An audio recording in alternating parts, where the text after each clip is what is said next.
and for this time, ask that you may abide with us and teach us of your will, also in aspects in which we seek to understand, to study. Give us the wisdom of heaven, and may all happen to the glory of your name. For this our prayer in Jesus' name. Amen. Thank you so much. So, yes, once again, we are continuing with you have been handling. I want to presume most of us who are here are already here and have been here. So that means there's not much for me to be either recapping from the past session that we had or so, but just for the sake of connectivity and also to give the flow of thought. Yesterday we handled quite a number of things actually, and we are still on that slide, yesterday's slide. We didn't complete it, we didn't finish it. There was just a lot in it that we could not finish it at one go. I presume also with the time that we have today, it's possible to handle, because we're going to complete this around 4 slides here, or if not 5, not sure, but 6. So we're going to do that and then also connect with what I had earlier on hinted. Some just a bit of what I had gathered on GMOs. Very short slides so that it can allow us to still go and do more on it. So I will request Elda, you can go back to the previous slide on the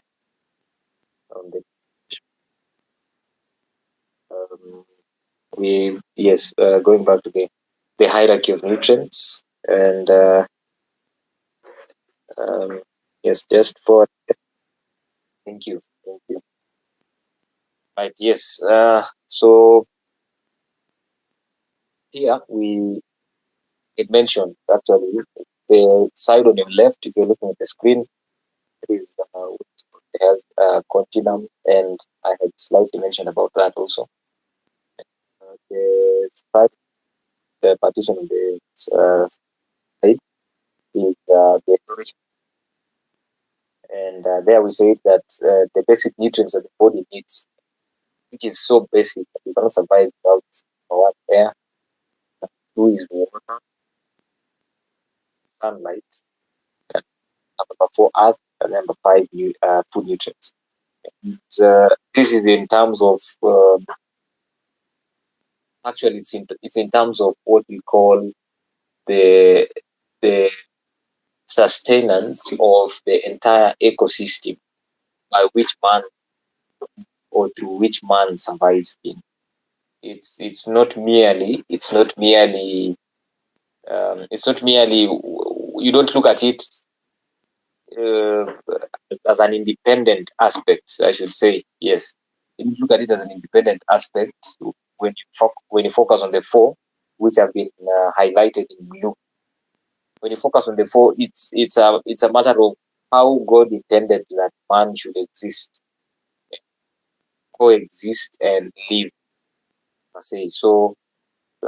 We have all the 4 as very crucial elements of our entire lives, that how we subsist. And by the way, if you want to know that this is what we call nature, per se, I should say, the 4: air, water, sunlight, and the earth. That is what we call nature. There is nothing beyond that actually. So if you want, normally I tell people the simple test is you be out in nature and see whether your system is in harmony with it. Your system is in harmony with it. By harmony, I don't mean that you might not have to endure hardships or hard conditions, yes, but that you can find a way to work with nature so that you can not only also have a good impact in nature itself, but also that it can be able to be sustainable for others. And that's why when we talk of let's say nutrition, it's also part of how we subsist. Most of us have lived in cities where and have come to a point where we think that our existence in a place somewhere in the country might be too tough. I'm telling you, living in a city is much harder for your system compared to living in the country. And in the country, it's just not for the physical well-being actually, but for the entire well-being of the individual. A good example is to see someone like Enoch who would live up in the mountains, yes, and when time came for him to do service and be of influence, he would go down to the valleys where there are now cities and towns, and would share with people, but he would still retire to a particular place where he would find repose and quiet, and that is very important. So whether there has been cold, whether there is cold, yes, or whether there is heat, this is still part. It is still part of the ecosystem. How man has been given the ability that man has been given to survive, to live, and to be of influence. A good example is we have the Sahara Desert, and we have the Amazon forest, and or for example, we talk about the Nile. Talk about the Nile. Talk about Lake Victoria. You see, the Nile is coming from Victoria, fresh water lake, but Lake Victoria is being watered by a lot of rivers. And funny enough, you cannot believe that part of the waters that is in Lake Victoria comes from Mau Forest, and the Mau Forest is close to the central region in Kenya. So part of that water goes into the Lake Victoria. Lake Victoria also gives out water through the Nile. The Nile also waters the Mediterranean up there, and those who are along the Nile in itself also are watered by the Nile. A good example is Egypt. Egypt makes good use of the Nile, notwithstanding the Sahara Desert in itself, where the Nile also passes. There is a desert, especially in Sudan, the desert. And some would think that if we do away with the desert, the sub-Saharan, that is, it would be easier for us to survive. Not really the case. Actually, I just recently, when I was doing my studies, I realized people who are given ability to come up with this solar panel thing, some decided they were thinking that they can come and fill up the sub-Saharan just solar panels and we have enough power to help ourselves. But they realized if you cover 20% of the sub-Saharan with just the solar panels, you are damaging the ecosystem, because sub-Saharan desert is supporting the Amazon forest, and the Amazon forest is producing close to 70% of this world's oxygen. And so that means, regardless of whichever extreme we have, whether it's the tropical, whether it's the Arctic or Antarctic, whether it is the sub-Saharan desert, whichever condition we have, it has been given that man can now find a way to exist, coexist, and also live. So that is also part of it. That is why when you look at that, food nutrients is really the least. It's really the least. And one thing that I cannot fail to mention is that Jesuits are very clever, and they know why. Back then they used to understand that Africa was the cradle of everything in this world. Talk of minerals, talk of anything that is native, very natural. A lot was coming from Africa.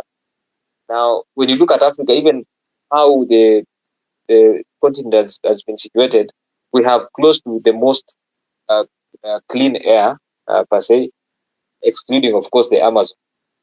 And due to, of course, our developing state, we are still a developing continent. We are not that much developed.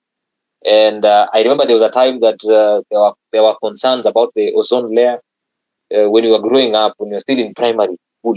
And those concerns were saying, oh, they were having patches and holes through the ozone layer.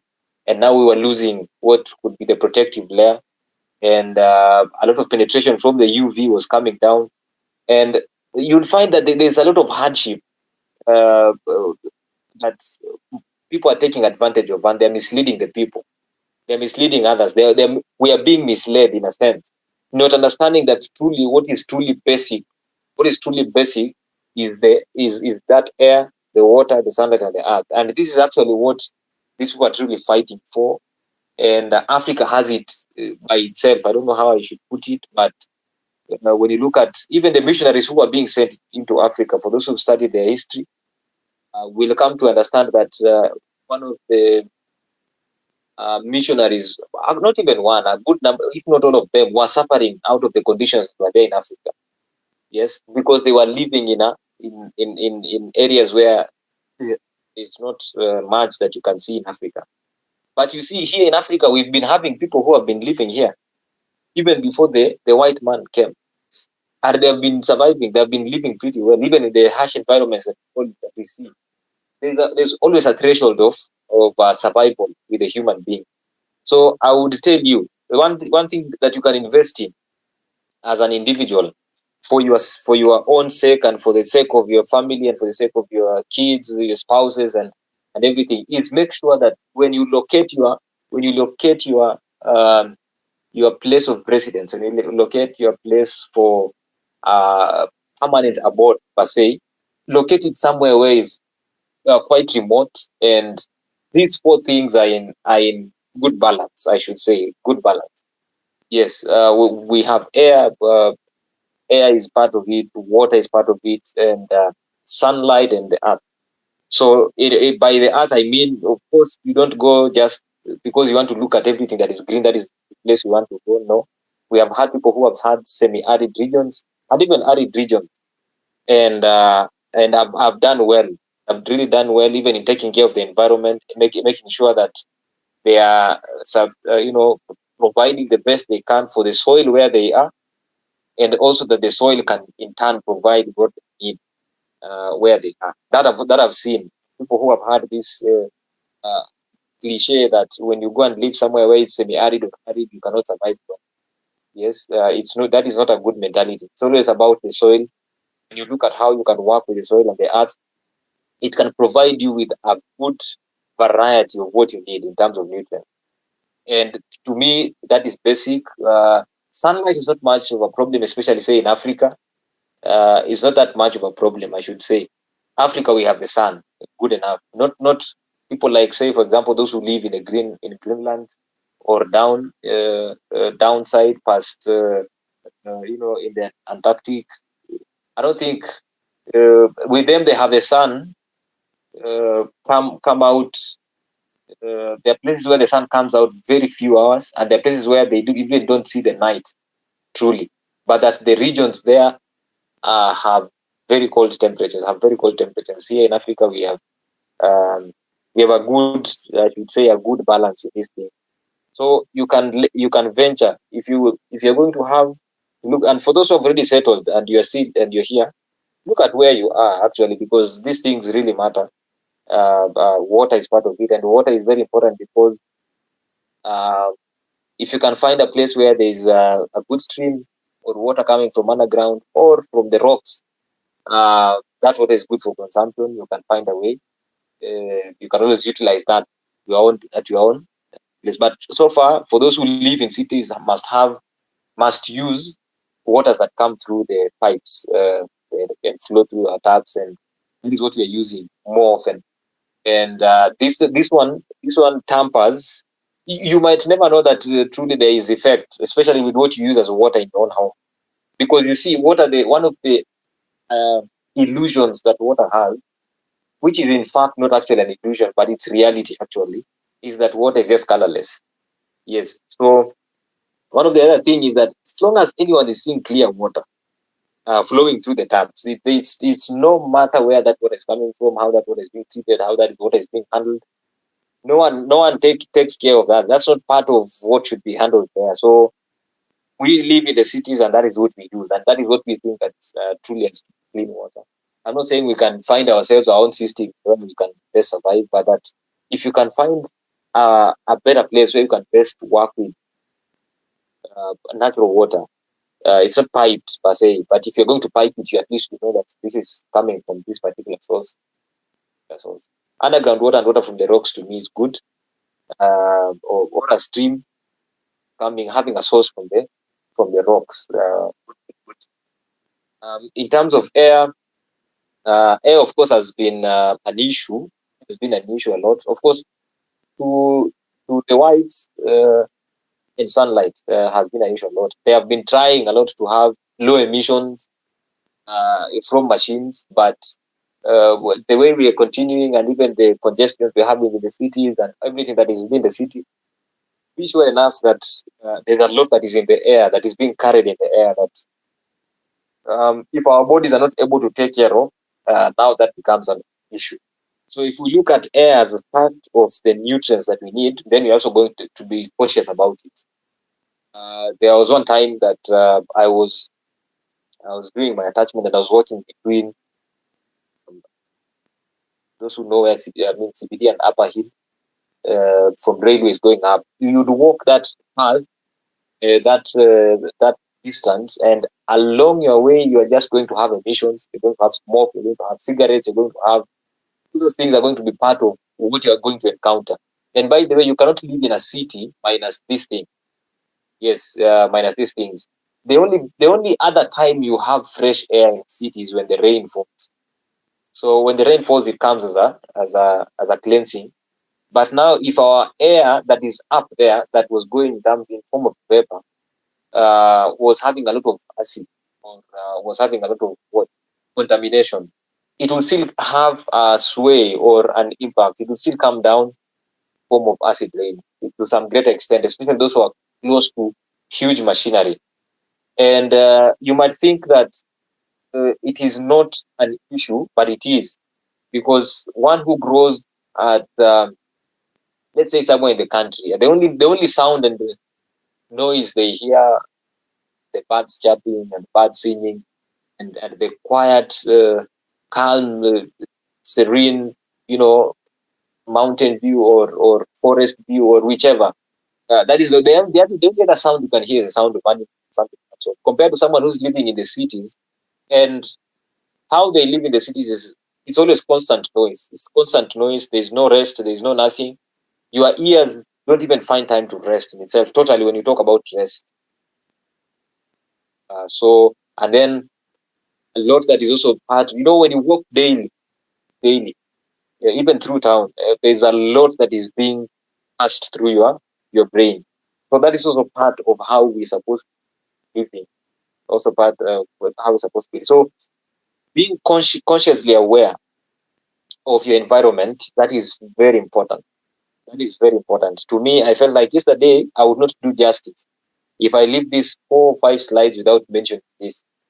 And it's very important because we have come to a point where these things are of very little importance. And so many of us, a good number of us neglect the kind of awareness that we need to be having. That is why we get to a point and see those few who are among us and are very conscious, very aware of the environment, and they want to take care of this and this and that. If they would come and share with us their mind, that we see how they would they live and everything. To us, to the many of us, they would seem very awkward. They would seem very awkward because we cannot identify with the reality of our existence per se. Because these things are the ones that are so important, and yet we are just slighting them, and it is not a good thing to say. But we can work towards a better awareness, so that also when you see the object of reform, the moment we were beginning, the first slide I remember we shared was to have the highest degree of development in all the faculties that God has given us. This ensures or gives precedence, I should say, in how or with how God is going to communicate with us. It is easier for one who is in the country to have a better communication with the Lord, truly, and one who has been brought up in the environment of the farm and in nature, and knows how to handle this, knows how to handle that. It's easier. And with them, adjusting into the city is not hard because they're still going to retire. But those who have been brought up in the cities and have to retire in the country place, they'll have to adjust with a lot. And adjusting without a lot is just not adjusting, really. But it's that the reality of how we're supposed to be living does not work with them. And to me, I presume that is the most unfortunate part, that we have been somewhat brainwashed in a sense. that we forget that these truly are the most important things that need to be having. Then now, after our understanding of those things, we now come down to where we have the green highlighting, which is now food nutrients. And in food nutrients, this is very important because we need to understand this. In food nutrients, we have the fruit, we have the vegetable, and then we have the nuts, and then we have the seeds. Now, basically, that is the primary uh, uh, source of food for man, I should say. Basically, we have that, and it is in that order. Really, it is in that order because even the original diet did not consist of vegetables, but because we live in a world of sin, and we have this as part of what has been given by God Himself, so that it can enable us to heal our bodies well. And that is why the compatibility of that which is herbal should be more. Its threshold of compatibility should be higher than any other thing. And that is why in one of the quotes in the pen of the inspiration, we are told that truly drug medication is a curse, and our reliance on what is conventional is not the ideal uh, reality that God wants us to work with. Yeah, uh, this in no way means that we cannot have those of us who are the profession going deep into medicine, chemistry. This doesn't mean that we cannot explore what is there scientifically. No, it only means that this synthesized drugs that we have in our chemists and our pharmacists. These are the things that, in a very high sense, they are not compatible with our systems. Recently, I had a patient who just, I don't know, it is 4 months, 4 months, 5 months, and she had gone to various. She was just suffering diabetes and a heart condition. And when I went to inquire of her history in terms of medical records, I realized that she didn't have diabetes before, but the only condition she had was the heart condition, which they say they were trying to handle the heart condition. Then, in a sense, it induced the diabetes, and so they began now also handling the diabetes through their own conventional drugs and medicine. And I went and I tried. We handled her for a week, and due to my schedule, I could not stay any longer. And then, out of uh, some, there's an issue that came up about, and she was taken to the hospital. I presume I can't remember clearly, but it should have been either just a panic during a night, and then she was taken, and then she was told she was supposed to be laid. And what happened was that they realized that she had two conditions now. So she was supposed to be handled the heart condition, then the diabetes. Then by so doing with the two, handling the two, she began having problems with the nerves. So she now had three conditions. So now she was receiving drugs for the three conditions. And remember, in a private hospital, receiving drugs in itself for the three conditions was not easy in terms of the bill. And she was still pressed to be, she was told she has to retain. With the three conditions that she was having, she was told again, another condition also emerged on the mouth. She began swelling on the mouth. Internally, she began having sores and wounds. So she now had four conditions. Now the doctors were handling four conditions. And they were told, they were now saying they need to handle this and handle this and handle this and handle this and handle that. Then these four conditions induced another condition. Now she was now losing her sight, and she was becoming blind. And her body, I would visit her in the ward. She would only recognize you by the voice, the sound of the voice. You could not see you. And even in her diabetes, because it was still on the onset, it was not that it was the diabetes that was causing that, as much as diabetes causes close to 90-95% of visual impairments. But truly, you can come to a point and realize that in as much as we've been given alternatives conventionally, these do not work in a sense. They are not compatible with our systems, and it's just there. She's not the only example that I have. There's so many examples, and with that she took close to 2 weeks in the hospital, in the ward, and she passed on. And that's how her story was. And more often than not, patients are inclined to trust conventional and really what has been given through by God, because of course we live in a world where everyone have a choice, and really with enlightenment they can see. Uh, Once we are enlightened, we can see that I think we might have been in error in this, or we might have been in error in that. And some are very skeptical, of course, when they hear anything herbal, they say, "Oh, what is that?" So the devil has created that environment or the atmosphere where when we hear that which truly is compatible with our system, we have to criticize that, and we have to be overly skeptical.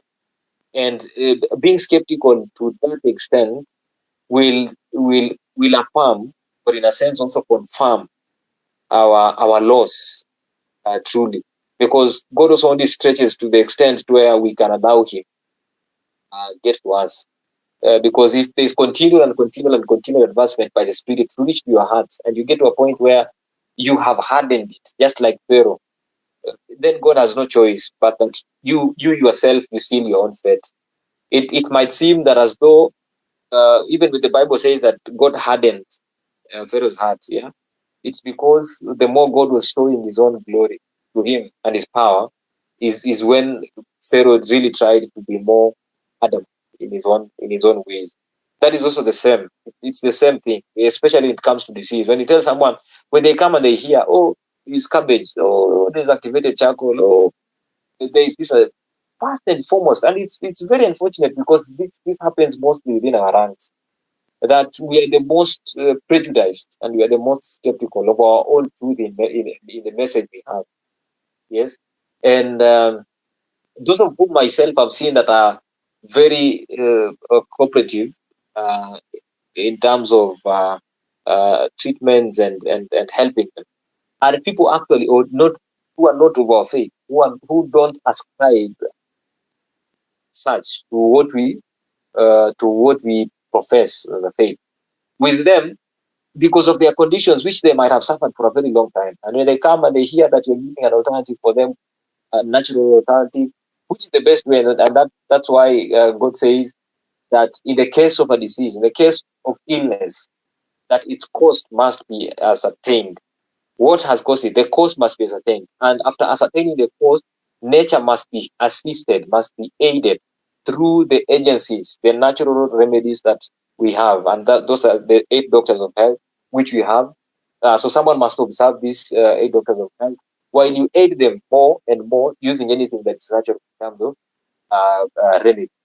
So with those who are not of our faith, when they come to realize that this is how things are, they don't even question it. They say, you just go ahead. Do the only thing that's going to happen here, I'm going to follow what. And actually, when they say that, I think God just takes over and His will prevails, and a good number of them have come back into wholesomeness and normalcy. And the only problem is the Adventists. Adventists, when they hear charcoal, yeah, when they hear they have to do their therapy, they hear they have to do hydrotherapy, when they hear they have to do uh, whichever treatment there is, they are very skeptical. We are very skeptical, and it's something that we can work on by ourselves individually to see how best we can bring more results. Um, Now, um, after the fruits, the vegetables and nuts and seeds, which you're going to talk about in the next slide, we have grains and legumes. Also, that I'm going to mention in the next. Then, of course, I said the other two come afterward: the fresh foods, dairy products, and processed foods. So now, also in a quote in cases of that, we might not have time to go into that right now. We are not to categorize flesh foods together with the dairy. That is milk and eggs. They are not really. That's why there are two of them there. Then we have processed foods. Okay, now I think we can do the next slide, which is very technical now. So here, okay, not too technical. This one is not too technical. The other one is not. The other one, okay. So down there we have in the plant food pyramid. Down there we have water. So water should be plenty. That's what it means. Should be in plenty. Do a lot of water. Do a lot of water. The ounces in which, I mean, in terms of it's called activity level. Activity level. So they who sit much and they don't do much, you'll find that the activity level is not too high. And so it means like if you drink too much and you sit a lot, you're going to release a lot of water. So you don't need your okay. The way your urine should be pale white, yellowish. Yeah, somewhere there. Pale white, yellowish. Not too white. Your urine should not be white like white. If it's white, then you are just removing out water. Um, but how best it should work, because you see your liver is going to work to remove number one, you have uric acid. So number two, you have ammonia, and ammonia is going to come through when you defecate. You're going to have ammonia, also even in terms of urine, but mainly uric acid is there in urine. So that is what should be eliminated by the body, and water aids in that. Water really aids in that, and water is the most important commodity for your body in terms of operation. In terms of existence, it is still, but in terms of operations, it's water. Like your eyes need water. For you to blink, you need water. For you to think, you need water. Your brain is 80% water.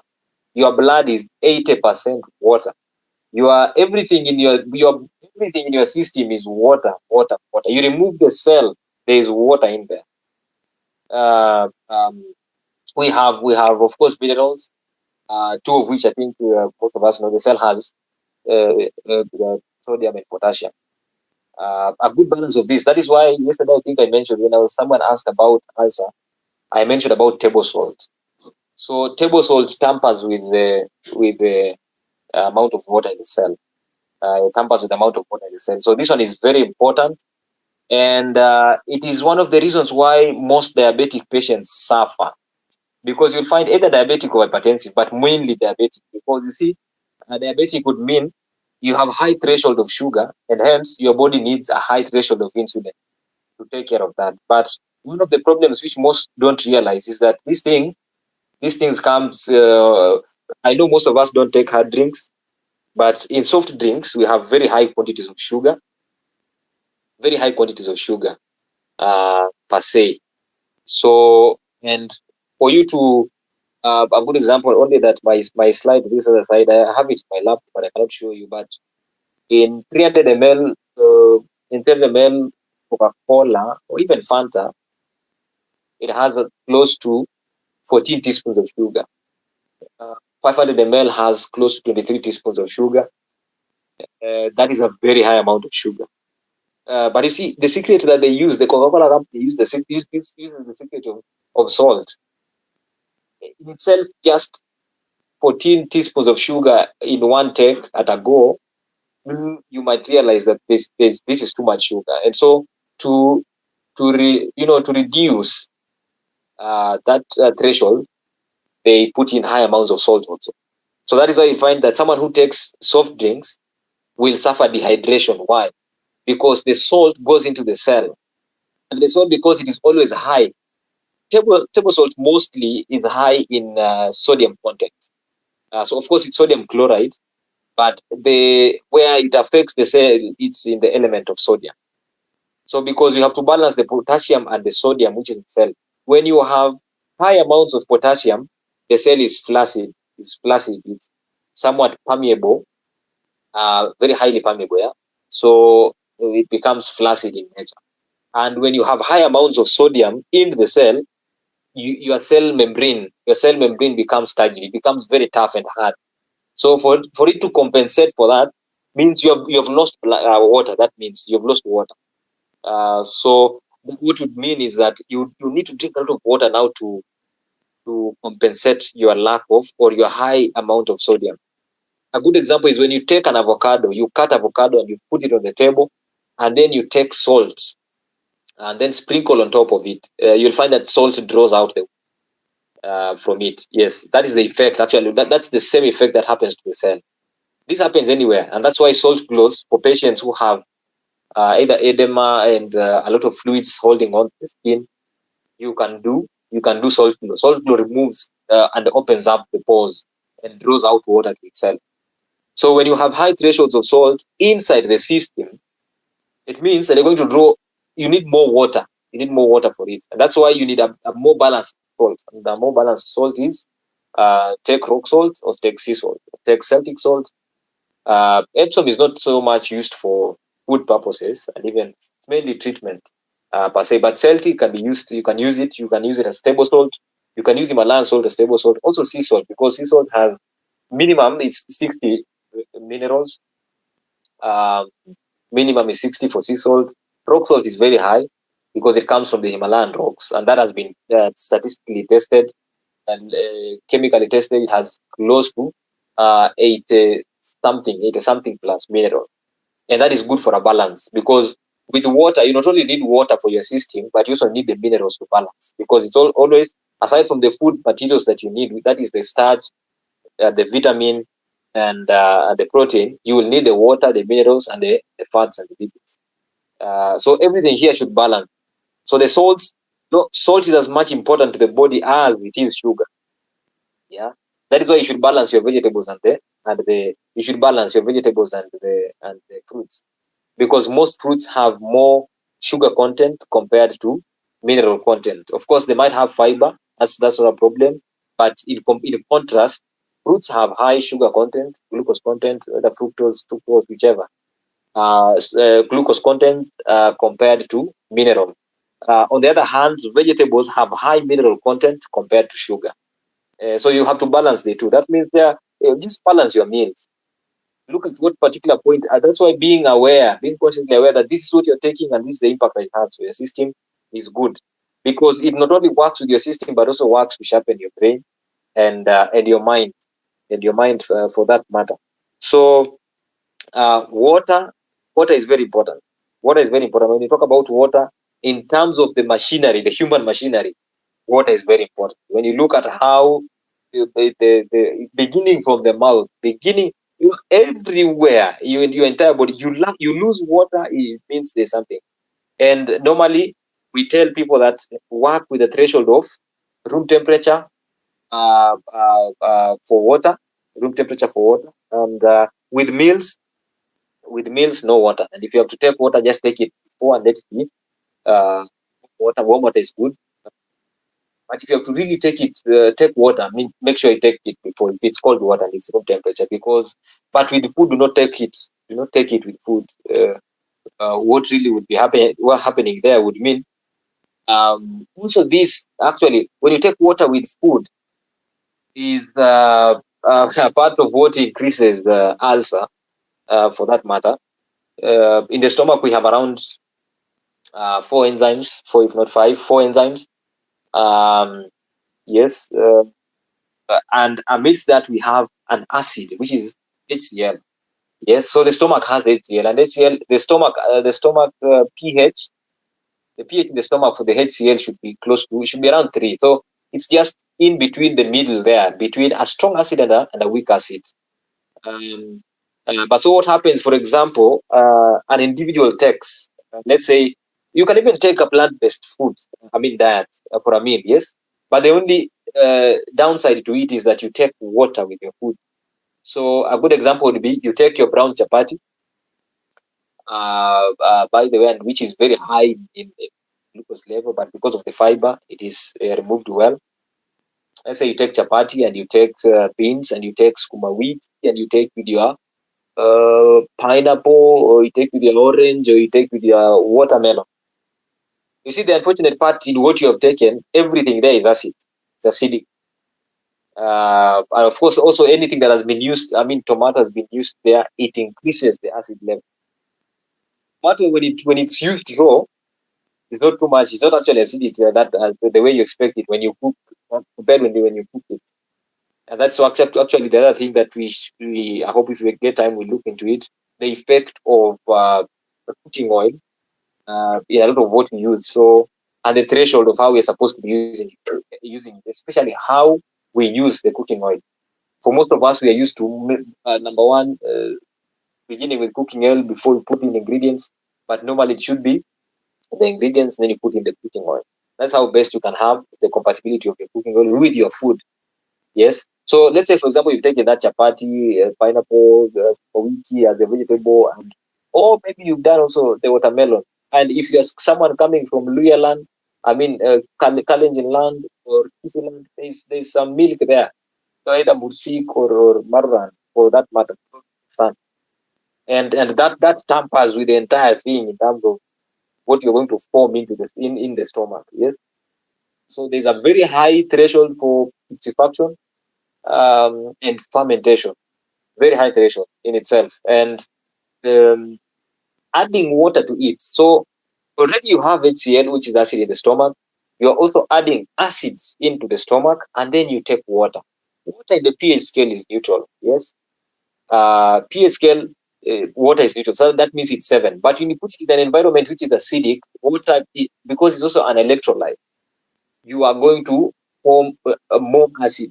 So by you, number one, because the priority of the stomach, normally, the priority of the stomach in every situation, as long as you're taking something with water, the priority is that it must work to remove the water first. The water must go into the colon for it to be absorbed before it does anything. So remember, you've eaten and then you've taken water. And the food that you took was hot, and then you took cold water. Yes? And this does not mean that also you should take warm water with the food. No, not really. But more often, how it's done, that's why it's advisable not to take cold food too much and then add anything liquid in there. So someone has taken hot food and then taken room temperature water. That says 23 degrees. And the food might have been close to 35, let's say. 35, some even 40, between there. It ranges between there. So that's good for the system. When you take it, there's no harm. But when you take the cold water, it's going to slow down the digestion. So firstly, and then the body also must heat the water. Must heat the water to 37. So it has not yet begun anything. You've eaten and it has not yet begun anything. So when it's being heated to 37, it mixes up with the food and everything, forms an acid. And then, of course, the water will still have to be drawn out. But you have high acid content in the stomach. That in itself causes a lot of formation of the wrong acid in the stomach, and that's why it's also not advisable to take water with food. So number one, look at how water affects the cell, what affects every system, nervous, cardiovascular, even the skin, which is very important. As much as water is useful internally, it is very useful externally. So you must use water. It's the best solvent for a lot of impurities out here. If you cannot work well with water externally, internally also going to suffer. Yes, and so I don't mean when I'm telling you this so that people now begin counting how much they're drinking water daily, how much they're washing themselves daily with water. Just work with water. I also mentioned in the first slide. I said work with what we call conservativeness, being conservative. Yes, so you're not in any extreme. You're not too liberal with the usage of anything, and you're not too extreme or rigid in terms with usage of anything. That's where now temperance comes in. It is the fifth law. So it is important. It is important to understand. It's important to understand it should be the fourth law, if I'm not wrong. It's important to understand the threshold. Most of us might not understand how best to work with water, especially with the food and internally and everything. But when you have this kind of knowledge, when it comes to a point where you now understand that this is how it should be, the better for you. Yes, the better for you. So water is very important. Then water, greens, and fruits and vegetables. Those ones, according to the slide, are foundation foods. So you have to eat generously and drink well also. Yes. So when you look at that slide, the point where we have one of the difference, which I normally, of course, use when it comes to fruits and vegetables, is that fruits are very are colored. Actually, fruits are colored. They're the most colored of all the food materials that we have. They're the most colored. Yes, they're the most colored. So when you work with understand what kind of fruit you're taking, at what time are you taking it. In terms of combination, we're going to have to share on that slightly. But fruits have a variety of a lot. Yes. So those ones are foundational. You have to eat generously. Then proteins and amino acids, eat moderately. Yes. And as much as many people are really looking for, most people are looking for proteins. Yes, more than anything. They're telling you grow, grow, grow. Yes. Back then, our parents, when they are growing up, they're just growing up with milk, mother's milk. Yeah. Nowadays, because a young child can grow up and eating, drinking everything. It's protein. As long as it's protein, yogurt, sausage, anything. I've been told, yeah, you need the protein. Let your child eat. And then the child gets to 12, 11, 12, 13, they have conditions, asthma, allergies, they have all those things. And this is how it plays a part. This is how actually it plays a part. So if you are not careful to understand that reality, and then most of us are going to suffer. So the proteins you need is not too much, but as long as you have it in your food, it's okay.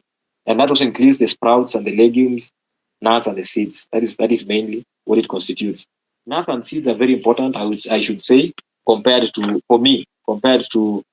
sprouts and legumes. I'm not saying that you should not take the sprouts and the legumes. No, you take your beans, take your peas, take your lentils, take your just make sure you use them. But especially for the men, nuts and seeds are very important. I should mention that, of course.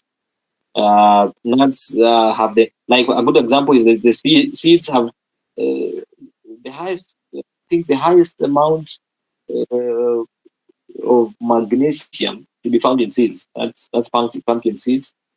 Also iron. Um, I mean, if you actually get pumpkin seeds for magnesium, get it's called watermelon seeds also for magnesium. Get I mean, a lot of seeds are really good when you have to use them.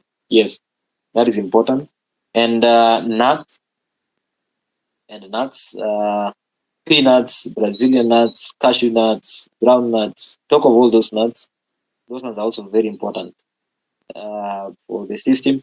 Then up there we have herbs, greens, juices, juicing, microgreens. We have seaweed, and then nutritional yeast. Those are just medicinal for purposes of medicine. The next slide there is where I want us to be very keen. I don't know whether it is seen, can be seen. Myself, I'm using the laptop, but I hope that can be seen. Yes. I hope it can be seen. All right. Okay. Now, if you get time, you can. But I think we can use the headings. We can use the headings in there. So I had mentioned that we have three types of combinations. We have good, we have bad, we have poor. Poor combinations, good, bad, poor, and then of course we have excellent. According to that chart, I'll try and explain where we have what.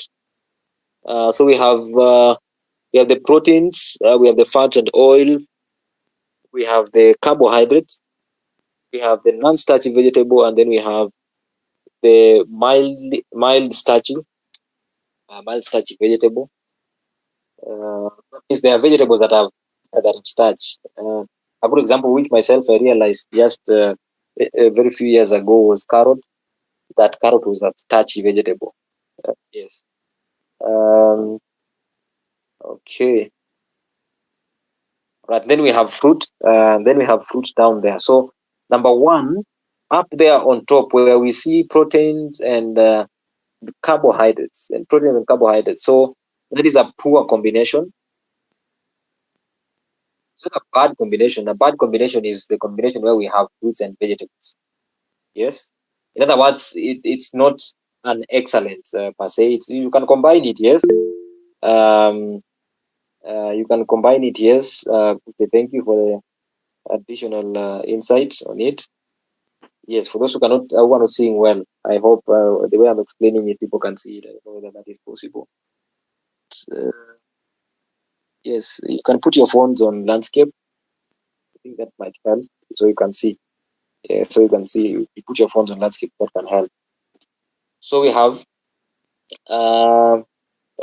there when you have your nuts, seeds, legumes as your protein, they don't mix well with the starch. Yes, you starch your potato, your rice,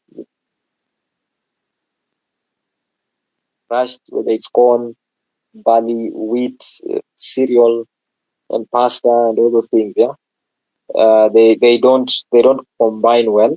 That's a poor combination. We also have a poor combination between the protein and the fats and oils. Yes, the proteins and the fats and oils. And for those who can see well, I don't know that you can see into that light well. We have avocado is part of the fats and oils. So yes, it's a fruit, but it's not classified in there. It's a fruit, but it's not classified in there. It's mainly on fats and oils. Yes, and fats and oils together with carbohydrates, they combine well. That's a good combination. So when you take your starch, you can use your starch and your fats. That's okay. Whichever way you can look at it. So we have your nuts, all the nuts and seeds, which are also still parts of protein, but also of course have high content of fat and oil. Like for example, peanut oil, uh, coconut oil, cashew nuts, all those things. Uh, they blend well with the starches. That means if you use it in its roasted or even extracted. Um, then fats and oils and non-starchy vegetable have an excellent combination. Fats and oils and non-starchy vegetables. So uh, your non-starchy vegetables there's so many. Talk of spinach, palsy, talk of cabbage, broccoli. Broccoli have a bit of protein in there. Of course, protein can be used. I mean, broccoli can be used part of as a vegetable and as a protein. Yes, so we have your onions, eggplant, garlic. Tomatoes is part of that, but tomatoes is also a fruit in itself. So fats and the non-starchy vegetable combine well. Down there, the first on your left on that slide, the first branch where we have the protein. So there are two. There are two branches. One is going from the protein to the non-starchy vegetables. The other one is moving from the proteins to the mild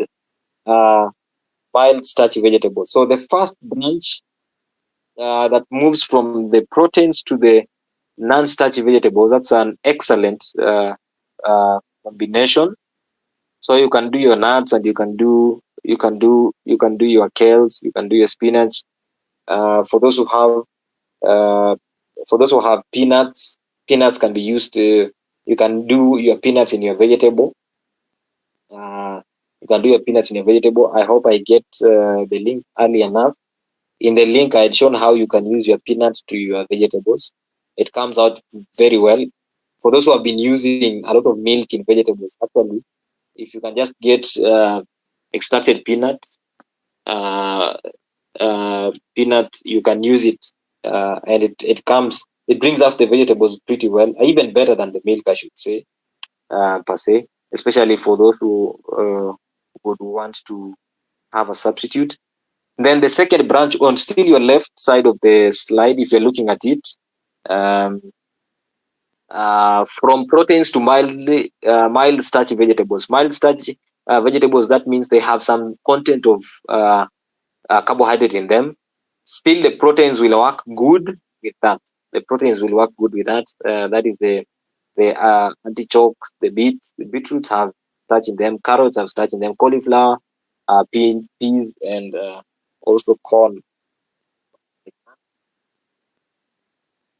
Actually, for those who can remember, it should be a primary science, we were taught that corn, maize is a fruit. Yeah, I thought that maize is a fruit because it has two scars, the cob scar and the style scar. I know that some of us can remember that, but that's part of it. Now, to your far right, we have also two branches that come in from the carbohydrates to the non-starchy vegetables. That is an excellent mix. It's an excellent mix. So you can have your chapati, you can take it with your broccoli, you can take it with your. I mean, the broccoli you can make vegetable stew out of it. Because also the second branch from the carbohydrates to the mild starchy vegetable can work. It's a good combination, but not excellent, of course, but it's a good one. That means your carbohydrates can work with a starchy, a vegetable stew. Vegetable stew, you can put there broccoli, you can put there some bit of some starch, also some Irish potato. You can just slice it into cubes. Also slice some carrots into cubes. Also, you can do your peas. You can do your peas in that vegetable stew. And I think lastly, you can do some eggplant in the stew, and you're done. You're good for your vegetable stew. You can make different kinds of vegetable stews, which can also work well. So the carbohydrates might not really have much of a problem with that. Then down there, we have the classifications for the fruits. We have the acid fruits, sub-acid fruits, sweet fruits, and then we have the melon. We can go into the next slide. Can best explain that. I presume this one can be best seen. Yes, I think if you look into it well, you can find it. You can find it. So here we have proteins, starches. They don't combine well. Of course, most of us have been using that, but they don't combine well. In other words, you can take your starches with your vegetables, which are okay. Put peanut in there. If you have to put a starch, fine. I mean, a protein is fine. But they don't proteins together with greens and they're good. Starches with green and low starch vegetables. Now, on the fruit parts, on the left side, after proteins, down there we have acid fruits. On the left side of the slide, down there we have proteins and acid fruits have a poor combination. So that means if you take your lentils, you take your beans, you take your peas and your nuts, they don't combine well with acid fruits. Yes, and acid fruits there we have an example is orange, grapefruit, pomegranate, strawberry, pineapple, kiwi, kumquat, lime, lemon, tangerine. They don't combine well with that. And then the acid fruits also don't combine well with sweet fruits. So this is also for those who go for those places where fruits are sold, and even the juice parlors, whether located in town, you go in there and you tell them to give you a cocktail. You understand how you're going to combine them. How you're going to combine. And I would strongly advise against puddings, because for those who give puddings in towns, I don't really think they have an understanding of the food combinations. With them, they understand. They know, because it's a business. They know that they have to put every tiny piece of every fruit in a single bowl. And because someone is struggling with diabetes, they will come and think they can eat badly the way they want to eat outside there. Then when they will pass through this fruit vendor and they will eat a pudding, knowing that this pudding is going to help them health-wise, not knowing really that the pudding is even more injurious to the system. So this is part of that knowledge that is needed for that. So when you go there, understand that acid fruits do not go. So if someone offers you an acid fruit mixed with a sweet fruit, that is a poor combination. You just don't work with that a lot in it. In itself, of course, they can combine, but not well. But if in that combination there's anything called a watermelon, that one actually just discard. Just discard from the melons are not well combining. Then also in the second part, middle of the slide, we have acid fruits combining with sub-acid fruits, which is a fair combination. That means it's somewhat good. In other words, yes, you can combine it. So you can take an orange and a mango, you can take a pineapple and a mango, you can take a pineapple and an apple. You can combine that. You can combine that, and you can do that as your meal. Also, the sub-acid fruits can mix well with the sweet fruits. That means mango can go with a banana, so you can make a juice of a mango and a banana.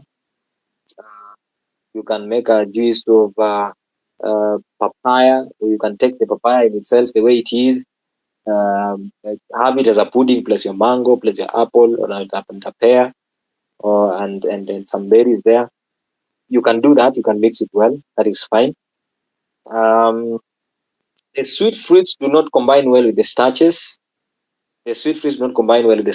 Here, I know one of the dialects in Kenya. There's a tribe in Kenya that eats ugali as a starch plus sweet banana. I know they really love that, but they don't combine well in a sense. But you can take the starches can go with a mango, can go with a mango, can go with if you have to put a banana in it, let it be mixed with a sub acid. Yes, let it be mixed with the sub acid. And for those who have taken chapati, or for those who are not Kenyans, the chapatis are like things to call close to tortillas. Yeah, tortillas. You can take that, can mix a pudding of a sub acid and the sweet fruit can work well, but do not have the acid fruits in there because most of the starches are also acidic in a sense. Then, of course, down there, one of the things to mark is that avocados are best combined with low starchy vegetables. Yes. You remember we classified avocados as part of fats and oils, mainly because they attribute to that. It's also another reason why we attribute tomatoes to vegetables. But originally tomatoes should be a fruit, and it's also why we attribute corn or maize to be a starch, but it should be also part of a fruit. You should be taking it as a fruit. So combined with no starch vegetables, they make a fair combination with the starches or sub-acids. That is okay. Eat fruit separately as a fruit meal. That is good. Or they may be combined with lettuce and celery. Lettuce you just can do as a salad. You can do it as a salad. And if you're having fruits on the table, because it's very technical. Whenever you have fruits, it's very technical. A lot of things are technical, especially when you have fruits on the table. So most don't have that ability. When they get to the table and they see, oh, it's either they take the food or they take the food. And of course, most do not know. But when they get to the table and they are faced with that decision, so they have to make a decision. Should I take the starch, the vegetable or the fruit? Or, which one should I take? Or should I just take both? And most often you'll find that a good analysis and they end up eating everything. Yes, but you who know and practice now temperance, when you get to the table, look, do you have fruits and do you have vegetables? And to me, that's the point of difference. Just go and look, check. What do you have on the table? You either decide you eat the watermelon and leave the food, yes, or eat the food and leave the watermelon. That's the other part also, which you should be very keen about. And then if there's any other kind of fruit, does this other type of fruit have a vegetable close by? Then you look at the starch and the protein that you have. In the starch and the protein that you have, which one can I best combine? So you either take the fruit and combine with your starch and your protein, vice versa, take the vegetable and mix it in with the food, because internally in the stomach, the vegetable aids much because it's highly mineral. The content there in the fruit,